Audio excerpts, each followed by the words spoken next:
morning, students. This is the 8th video of the chapter Nationalism in Europe.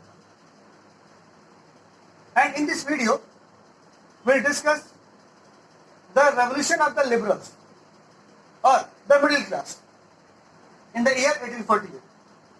We'll have to understand one thing, that revolution was going on in the period of 1830 to 48, and that is why this period was termed as the age of revolutionaries. And in this period, various revolutions took place all across the Europe, and this period also witnessed the cultural movement. We discussed that revolution started in 1830 and 1848 against the contractors, against the monarchs, and it was mainly led by poor peasants, weavers, and small segment of society. Now here we have to understand that the middle class also participated, middle educated class also participated in the revolution, because they were also not happy with the present regime, and they led the revolution.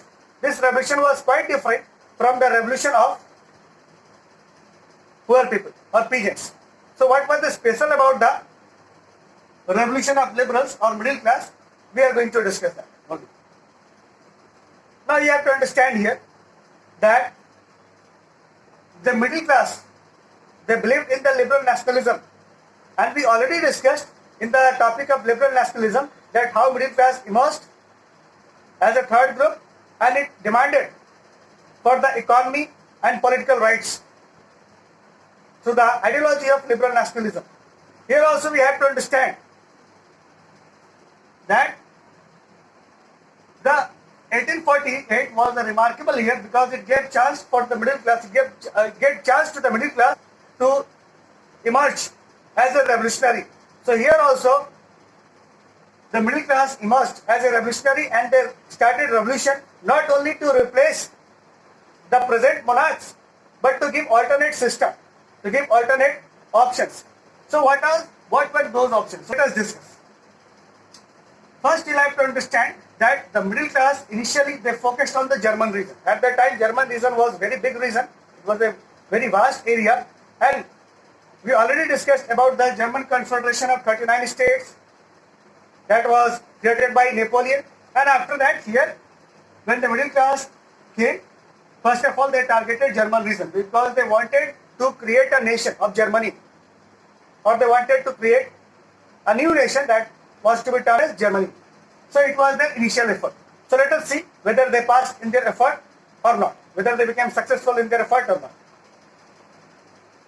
All the middle class, educated class asked the poor segments also and other segment of society also to arrange, to assemble at one place, that was Frankfurt in Germany, in German region basically. So Frankfurt was a city, it was an area, it was a very important city at that time, and people assembled in the city of Frankfurt. And a meeting was organized in the St. Paul Church of that time. And finally in the meeting it was decided, here Frankfurt was the city and meeting was organized in St. Paul Church. And it was organized to form a assembly or national assembly, or basically the parliament. So a new parliament was to be formed, and that parliament came to be known as Frankfurt Parliament. So basically they wanted to create a parliament, and that was termed as Frankfurt Parliament. And in that parliament they wanted to pass the resolution for a constitution or a democratic government or a parliamentary government. So for that purpose only they assembled in the St. Paul Church, and basically meeting was organized in the Frankfurt, and finally an assembly was created there, and that particular assembly drafted the constitution. And what was specific about this constitution? That constitution laid down provisions for the construction of new nation, that was Germany. And in that constitution it was written that for a new German state, a new king is required. And for that, for creating nation, German nation, they asked the Friedrich Wilhelm who was the king of Prussia at that time, the members of National Assembly, they told the Friedrich Wilhelm to come and join the Germany as a nation, as their head. And here he would be a constitutional monarch, he would be under the control of constitution, or he will be subject to the parliament at the same time. But Wilhelm Friedrich, as he was already king of Prussia, he refused that proposal because he was not ready to accept the domination of parliament. He was not ready to work under the constitution that was to be passed by the Frankfurt Parliament. So he rejected the proposal. He told clearly that no, I am okay here. I don't want to work under the domination of National Assembly. And this is how the effort to make Friedrich Wilhelm as the new king of Germany was failed. Apart from that, meeting was failed, but meeting was having some inherent demerits, and that is why finally the Frankfurt Parliament was abolished. The chapter of Frankfurt Parliament was over, and the effort to create nation like Germany was failed. So let us discuss what was the inherent demerits. Because of that, the mission to create a new German state failed. Two main inherent demerits were there in the Frankfurt Parliament. First thing, when the meeting held of the Frankfurt Parliament, the upper class or the aristocrat class or the rich class were still dominating. They were not allowing the poor members to speak up. In fact, they were not giving them importance. And once the members, the peasant group or the lower group, as they were also the participants in the Frankfurt Assembly, they felt ignored. They decided to leave the organization, leave the parliament. So that was the first inherent demerit. I mean to say here, the middle class could not unite the different segments of society against the monarchy or the conservatives. Second demerit. What was the second inherent demerit? You'll have to understand that in that particular parliament, women were not allowed to sit and vote. I mean to say they were not allowed as a parliamentarian. They were only allowed to act as a mute spectator. They were sitting. The seat was given to them in the gallery, and they were watching all the activities that was going on in the Frankfurt Parliament. But they were not allowed to vote.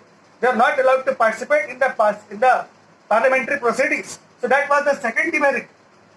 So we saw that two demerits were there. First one was the ignorance of the different segments of society who were the participant here, and second was the ignorance, or you can say the second discrimination was there against the women. So basically, women were discriminated, and lower groups of society were also ignored. So basically, because of these two demerits, because of two inherent problems, the Frankfurt Parliament, which was made with the sole objective to form a German state, it failed. Finally, it was abolished as it could not solve the purpose for which it was constructed or for which it was assembled. So we saw that it was the first effort of the middle class to create a nation through deliberation or through discussion, through constitution or through assembly. So here we saw that the first attempt to create a nation by the middle class failed, and we discussed the reason because of the demerits.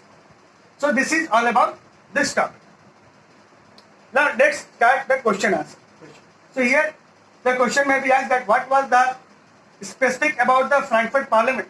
So Frankfurt Parliament was the parliament that was made by the middle class, and it was mainly assembled to form a nation like Germany, and finally it also drafted constitution. But problems were there inside the Frankfurt Parliament. Now, second question may be asked that what were the inherent demerits of the Frankfurt Parliament. So two important inherent demerits were there. First one was the discrimination against the workers or peasants or the different segment of society in the parliament. They were not allowed to vote, they were not allowed to speak up. And second thing, the discrimination against women. They were not allowed to participate, they were not allowed to vote. And that is why Finally, the Frankfurt Parliament could not become successful. This is all about this video. Thank you so much.